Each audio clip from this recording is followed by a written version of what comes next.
G'day, Andrew. G'day, Glenn. How you doing? I'm good, mate. Imagine running into you here. Fancy that. Mate, I've got a question. Sure. You are busy.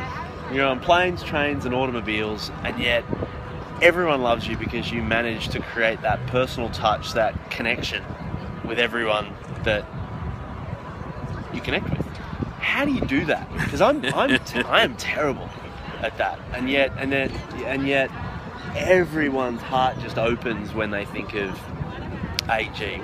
What would you say to someone that's closer to me in terms of like, well, just too much, I'm just buried in what I'm doing, to move a little bit to your end of the spectrum to really kind of create that human connection?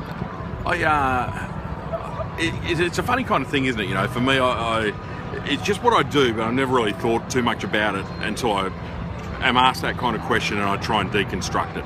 And so I think there's a little process that I have, and the first part about it is I've really learned to be totally connected. Like right here, right now, you're the only person in the world, the only thing I'm thinking about is you and I.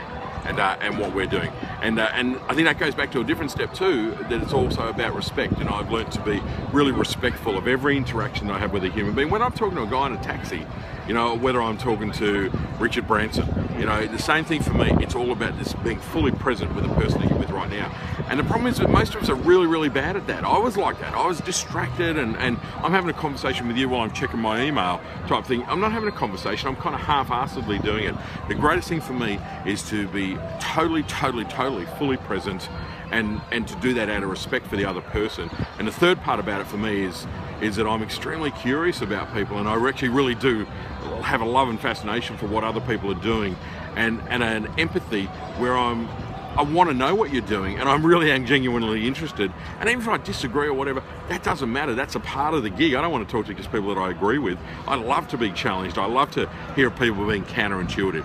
So I kind of roll all that into one, and I think that's how I build really strong relationships. And the thing that I find you do really well consistently is whenever we sit down, phones are off. Yeah. Right? We always talk about something meaningful. Always. For each other. Always. And you, far better than I, but you always follow up. Right? You take notes, you follow up, you do really well, and it just creates that really remarkable experience. Well, there you go. You heard it first. Ladies and gentlemen, Andrew. See you, buddy. Thanks, mate. What happened? Blank something. Oh, no, it's working.